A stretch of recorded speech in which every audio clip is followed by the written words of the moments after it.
Nobar, PTTH Dunia 1000 Besar episode 135 sudah rilis nih. Tanpa banyak basa-basi, langsung saja kita lanjutkan kisah serunya. Di episode sebelumnya, Cailin yang terpisah dari Xiaoyan tiba di benua Dodi dan mendapati kekuatannya meningkat pesat berkat darah murni ular swaling piton 9 warna. Dia kemudian dipandu menuju kuil leluhur Medusa, tempat dia berhadapan dengan sosok misterius. Leluhur kuno berwujud ular swaling piton 10 warna. Dalam pertarungan sengit, Cailin ditekan hingga hampir kehilangan nyawa. Namun akhirnya sosok tersebut bukan bermaksud membunuh, melainkan menguji dirinya. Setelah melalui pengorbanan piton 9 warna pendampingnya, Cailin berhasil mewarisi pusaka terkuat klan Medusa, yakni teknik Medusa tatapan membatu. Sekaligus memperoleh warisan kekuatan dan pengetahuan yang akan menentukan masa depan dirinya serta klan Medusa. Sosok misterius di hadapannya berkata, "Setelah sekian lama menunggu, akhirnya aku bertemu dengan pewaris dari klan Medusa. Aku yakin kelak kamu akan mencapai prestasi yang tidak lebih rendah dariku." Selesai berkata demikian, perempuan misterius itu mengangkat tangannya.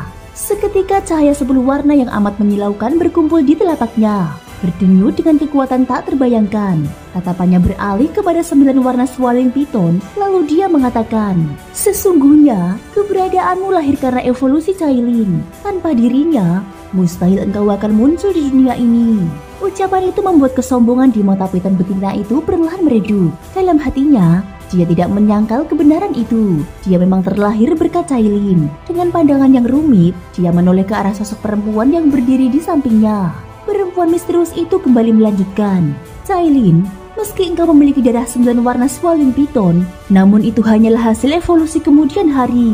Maka darahmu tidaklah sempurna. Baik kekuatan maupun garis keturunanmu, keduanya masih memiliki celah. Jika engkau mampu mengalahkanku, maka aku akan memberimu darah paling murni dari 9 warna penelan langit, sekaligus warisan metode kultivasinya. Adapun tentang legenda 10 warna penelan langit, kalahkan aku, maka segalanya akan kuberitahukan." Seketika, ruang misterius itu bergetar hebat. Dari tubuh perempuan itu memancar gelombang kekuatan destruktif yang mengerikan. Saat itulah, Cailin menyadari kenyataan yang membuat jantungnya tercekat. Kekuatan di hadapannya berada pada tingkatan dosian, jauh di atas jangkauannya.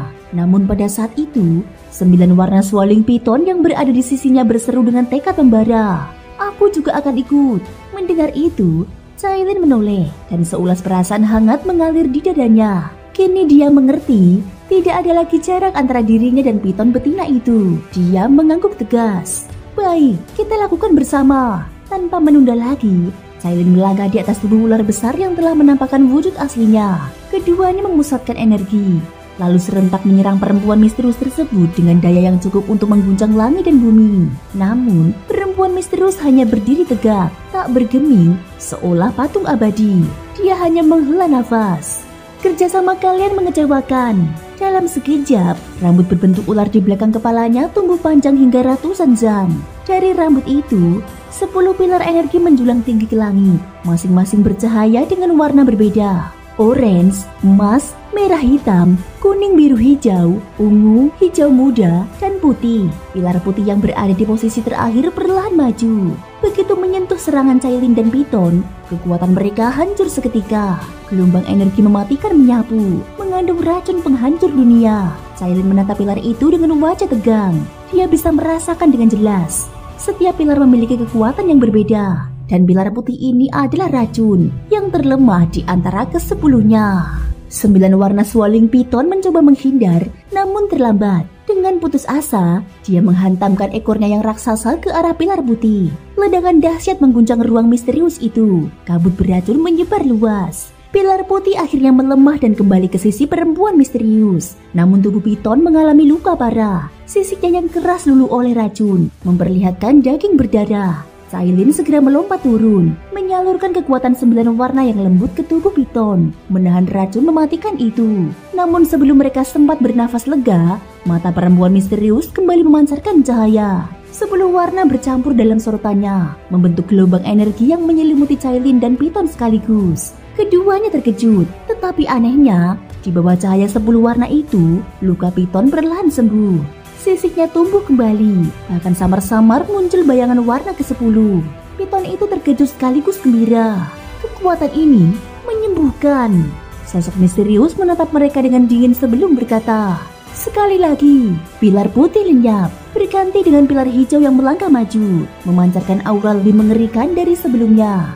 Menghadapi datangnya pilar energi ke-9, kedua perempuan itu kali ini berhadapan dengan kekuatan petir yang amat mengerikan. Pilar berwarna hijau tersebut diselimuti oleh sambaran petir raksasa, masing-masing sebesar 100 zang, bergemuruh menebarkan ketakutan dan kemudian langsung menyapu ke arah keduanya.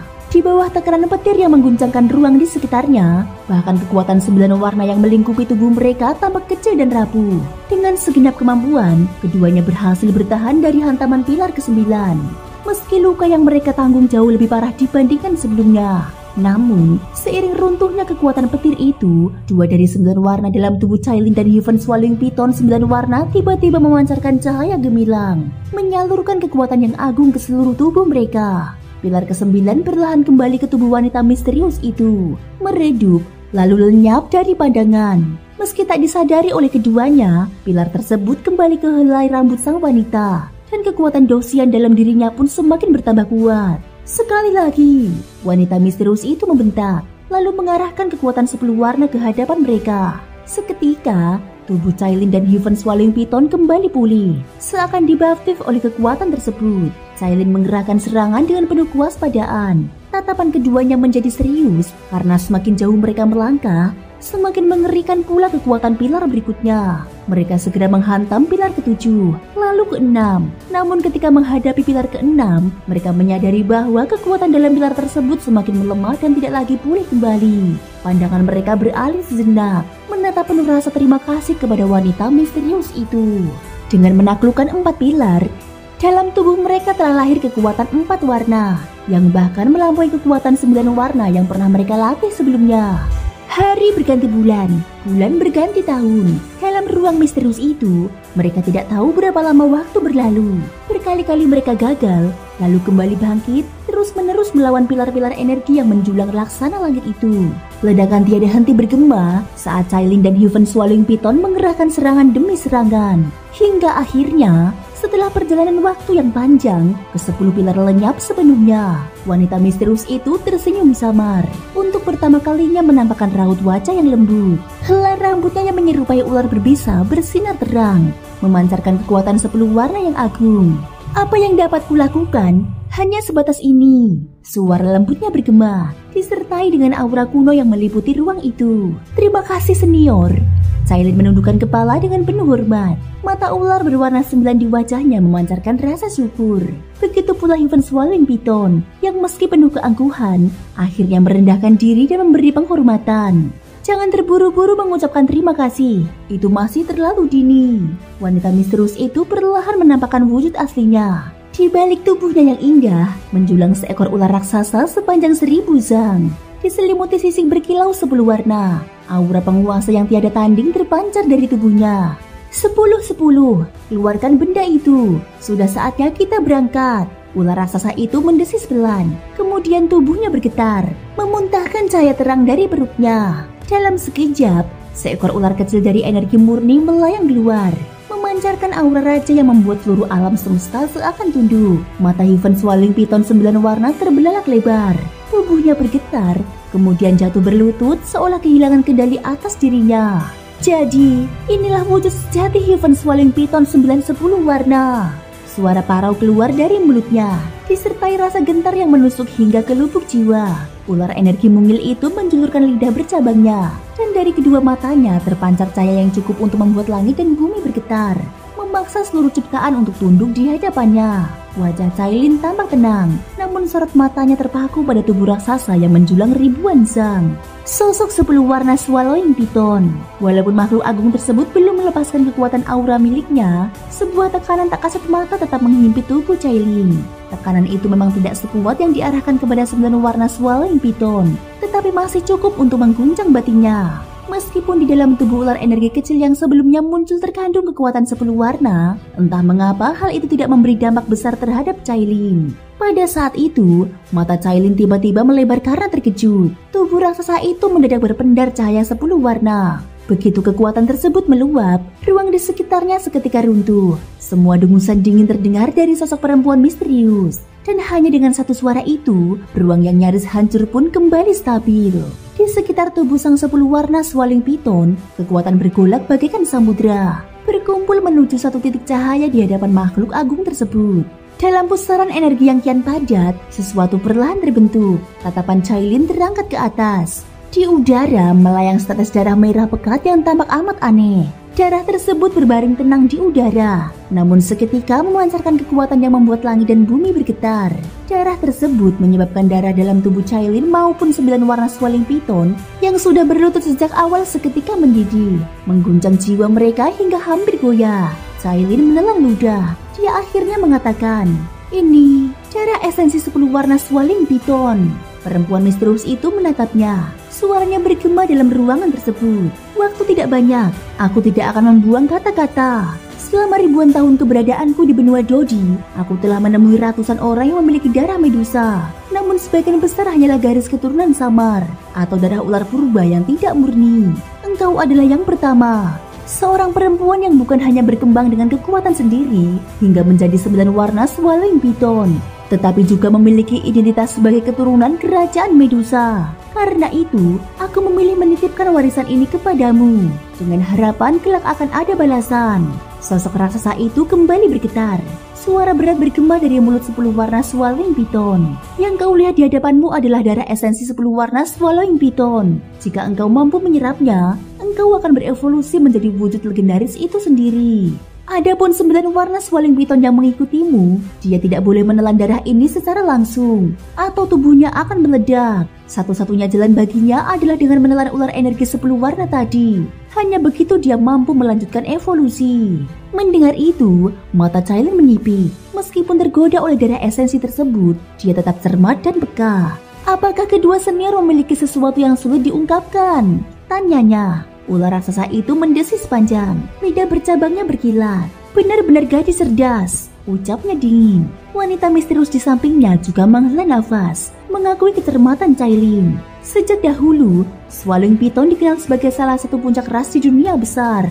Setiap evolusi dari satu warna menuju 10 warna membutuhkan darah langka atau energi luar biasa. Ular satu warna hanya bisa menapaki puncak dosian bintang 1. Tidak peduli seberapa besar bakatnya, dia tidak bisa menembus batas itu kecuali dengan evolusi darah. Namun, begitu mencapai 10 warna, dia mampu melampaui dosian dan menjejak ranah dewa. Tingkatan yang tak tertandingi. Nada suaranya dipenuhi kebanggaan, namun segera berganti dengan kepedihan.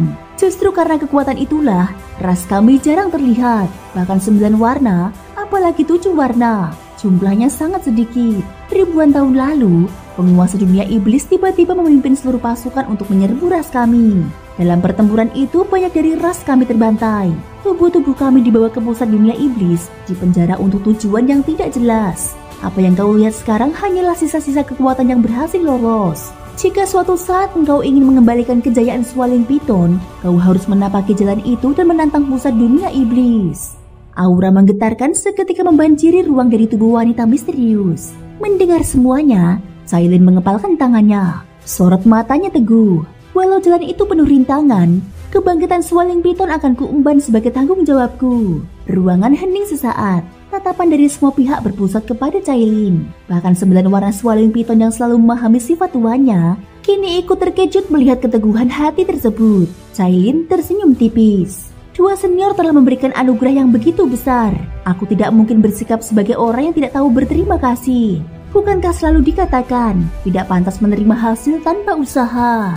Dalam benaknya, bayangan sosok lelaki dengan penggaris besar di punggung perlahan muncul. Xiaoyan. Dia yakin setelah menyerap darah esensi ini, kekuatannya akan melonjak. Hanya dengan begitu, dia mampu berdiri di sisi lelaki itu bukan sekedar sebagai pendamping, melainkan juga sebagai penopang sejati. Wanita misterius itu mengingatkan dengan nada serius. Ingatlah, sebelum engkau mencapai bintang 5 dosian, jangan gegabah melangkah ke dunia iblis. Hubungan antar 7 dunia terlampau rumit. Setelah tubuh kami bebas, kami memiliki cara untuk bereinkarnasi kembali. Saat itulah, semua hutang darah akan dituntaskan bersama. Cailin mengangguk. Sesaat kemudian, Cahaya memancar. Ular energi 10 warna bergegas masuk ke dalam tubuh 9 warna Swallowing Piton, membuat aura serta jiwa makhluk itu berubah secara mendasar. Jika penyatuan itu berhasil, dia pun akan melompat ke tingkat 10 warna. Sementara itu, Cailin menggenggam erat tetes darah merah di tangannya. Suaranya pelan namun penuh tekad. Xiaoyan, tak peduli di benua Doki atau di benua Dodi, hidupmu adalah milikku. Ia lalu menelan tetes darah itu. Aura yang maha dahsyat segera meledak, memenuhi ruang rahasia tersebut. Tanpa dia sadari, batu giok jiwa yang selalu dibawanya memancarkan cahaya samar, menandakan bahwa sosok itu mungkin berada di sekitar sini. Namun Cailin sudah terlanjur menutup mata, memusatkan diri menyerap darah esensi 10 warna Swallowing Piton. Dalam ruang misterius itu, 2 bayangan ular raksasa dan 2 sosok wanita tampak berdiri tegap. Kekuatan dan jiwa mereka perlahan meningkat. Wanita misterius mengamati dengan tenang lalu bergumam penuh harap. Entah, apakah darah esensi ini dapat membuatnya menembus ranah Dosian. Sepanjang sejarah, suku Medusa belum pernah melahirkan seorang Dosian, apalagi seorang ratu beridentitas darah kerajaan. 10 warna Swallowing Piton di sampingnya tiba-tiba berkata, "Ratu, sudah saatnya kita pergi. Kita harus mencari sisa-sisa klan yang tercerai-berai." Perempuan itu mengangguk perlahan. "Baiklah, mari kita berangkat. Semoga warisan ini tidak sia-sia. Wahai penguasa dunia iblis, aku tidak tahu alasanmu menyerang kami hingga hampir punah. Namun apapun itu, dendam darah ini tak akan pernah padam." Begitu kata-kata itu terucap, kekuatan ruang bergetar, menelan sosok perempuan misterius dan ular raksasa itu hingga lenyap. Ruang kembali sunyi, menyisakan Cailin serta ular pendampingnya yang tengah melalui transformasi menakutkan. Di kedalaman padang pasir kematian, panasnya begitu membakar hingga bahkan seorang Dodi tidak akan mampu bertahan lama tanpa persediaan air. Tempat itu dipenuhi energi aneh yang membuat siapapun tidak bisa menyerap Doki untuk memulihkan diri. Di tengah kondisi ganas itu, tampak 7 sosok bergerak perlahan. Salah satunya adalah Xiaoyan yang berjalan di depan sambil memancarkan api putih susu dari tubuhnya. Api itu membentuk perisai tak kasat mata yang menahan panas mematikan padang pasir, membuatnya melangkah tanpa hambatan. Seorang pria bertubuh kekar dengan bekas luka, yaitu Wu Yu, anggota kelompok tentara bayaran pedang darah, diam-diam heran melihat ketahanan Xiaoyan. Menurutnya, seorang alkemis biasanya lemah dalam fisik, namun Xiaoyan justru jauh lebih tangguh. Wu Yu dengan seluruh kemampuannya mempercepat langkah untuk menyusul. Ia sadar bahwa perintah ketua kelompok tentara bayaran darah adalah melindungi sang alkemis Xiaoyan. Jika sesuatu menimpa orang ini, niscaya dia sendiri tidak akan lepas dari hukuman berat sang pemimpin. Di belakang Xiaoyan, Wu Yu akhirnya mengatakan sambil terengah, "Saudara Xiaoyan, berjalanlah sedikit lebih pelan." Xiaoyan menoleh sekilas, lalu tersenyum tenang. Karena telah menyetujui kerjasama ini, maka sudah sewajarnya aku menunjukkan kemampuan. Kebetulan kekuatan jiwaku cukup kuat, maka biarlah aku yang memimpin perjalanan ini. Di sisi Xiaoyan, Xiaoyi dan Mu Yingye mengangguk pelan, menandakan persetujuan. Xiaoyan bukanlah orang yang sembrono. Keputusannya berada di garis depan bukan hanya karena petunjuk dari api surgawi dalam tubuhnya, melainkan juga demi berjaga-jaga dari kemungkinan pengkhianatan rekan seperjalanan. Wu Yu kemudian menampilkan senyum penuh maksud terselubung. "Saudara Xiaoyan benar-benar terlalu sopan. Tugas ini seharusnya kami yang menanggung. Sebab di tujuan nanti kami pun tetap harus bergantung pada kekuatanmu." Xiaoyan menjawab dengan nada datar. "Tidak perlu, tempat ini dipenuhi bahaya. Biarlah aku yang membuka jalan. Lagi pula, sedikit kekuatan jiwa yang terpakai bukanlah masalah bagiku." Ucapan itu membuat Wu Yu terdiam. Dalam hati dia tak kuasa menahan rasa kagum. Di saat rombongan Xiaoyan perlahan bergerak, ribuan meter dari sana, beberapa aura suku ular telah memperhatikan pergerakan mereka. Seekor ular kecil tiba-tiba muncul dari balik pasir, lalu meluncur menuju tangan seorang perempuan. Tatapan mata ular perempuan itu menyipit, menyiratkan keraguan. "Kapten, sepertinya ada rombongan manusia yang mendekat ke wilayah kuil. Haruskah kita bertindak?" Yang bertanya adalah seorang wanita berpenampilan menggoda. Pakaiannya hanya menutupi bagian penting tubuh, sementara pinggang ramping bak ular air dan kaki jenjangnya yang putih berkilau menambah aura memikat. Wanita itu sedang berbicara kepada King Huase yang tengah memegang King Yuan. King Huase menjawab singkat, namun penuh ketegasan, "Bunuh saja." Di masa kekacauan seperti sekarang, suku Medusa tak bisa membiarkan orang luar berkeliaran di sekitar kuil. Wanita itu segera membungkuk hormat. "Baik." Bersama 2 wanita lain yang mengikuti, dia pun bergerak cepat menuju arah rombongan Xiaoyan. King Huase lalu berbalik menatap dua manusia di sisinya, Ludi dan Mufeng. Pergilah, kuil Medusa berada tidak jauh dari sini. Ludi menatap jauh ke padang pasir. Manusia misterius, mungkinkah itu rombongan Xiaoyan? Bukankah dia mengatakan hendak menuju gurun untuk berkumpul? Mufeng segera bertanya dengan penuh kehati-hatian. Senior, bolehkah engkau menunjukkan arah pasti wilayah gurun tempat pertemuan? King Huase mengangguk tipis. Wilayah itu berada tepat berseberangan dengan kuil kami. Jaraknya hanya beberapa ratus meter, amatlah dekat. Namun ketahuilah, daerah itu termasuk 3 tempat paling berbahaya di padang pasir kematian. Bahkan aku pun tidak berani sembarangan memasukinya. Ludi lalu menanggapi, orang dahulu telah menetapkan perjanjian di sana. King Huase pun tersenyum samar. Kalau begitu, berhati-hatilah. Setelah tiba di sekitar kuil, kita akan berpisah. Tanpa bantuanku, orang biasa tak akan sanggup mendekati wilayah itu. Per meter kuil penuh dengan rintangan dan berangkap. Mereka lalu melangkah menuju lokasi kuil Medusa yang misterius. Di sisi lain puluhan li dari tempat itu, muncul rombongan lain berjumlah 11 orang. Saat mereka menampakkan diri, hawa menakutkan menyebar luas, hingga pasir padang gurun seolah bergetar. Salah seorang wanita di antara mereka maju selangkah, lalu berbicara lembut. Menurut ingatan yang kuperoleh dari Meiye, kuil Medusa seharusnya berada di sekitar sini. Raja Xuanling, pria berjubah emas, menatap penuh keraguan. Yao Xin, apakah engkau yakin? Aku sama sekali tidak merasakan adanya keanehan di tempat ini. Wanita itu mengangguk mantap. Tidak mungkin salah, ingatan yang kupakai berasal dari teknik penelusuran jiwa tingkat tinggi. Yemo, yang berdiri di sisi lain, menyapu pandangan ke sekeliling gurun yang hening. Yao Xin tidak mungkin salah, tetapi di mana kuil itu bersembunyi? Mendengar keraguan tersebut, Qin Tian, sang komandan pasukan, perlahan membuka mata yang tajam. Seringkali apa yang terlihat oleh mata bukanlah kenyataan sejati. Raja Xuanling sontak tertegun, lalu pandangannya berputar tajam, seakan sebuah pemahaman baru terlahir dalam hatinya. Dia segera melontarkan 4 serangan energi ke arah timur, barat, selatan, dan utara sekaligus. Suara ledakan bergema. 3 di antaranya menghambur jauh tanpa hambatan. Namun serangan ke arah utara menghilang tanpa jejak. Tatapan Raja Xuanling berkilau penuh kegembiraan. Ketemu. Senyum tipis merekah di wajahnya. Melihat itu, Yemo segera memberi isyarat. Kalau begitu, mari kita bergerak. Seluruh pasukan mengangguk, lalu melangkah menuju ke dalam gurun, ke arah pintu masuk kuil Medusa yang tersembunyi rapat. Thank you guys sudah mendengarkan ceritaku di episode kali ini sampai akhir. Ikutin terus kelanjutan episode berikutnya ya. Terima kasih buat kalian semua yang udah subscribe, like, dan komennya. Semoga hari kalian menyenangkan. Sampai jumpa dan bye-bye.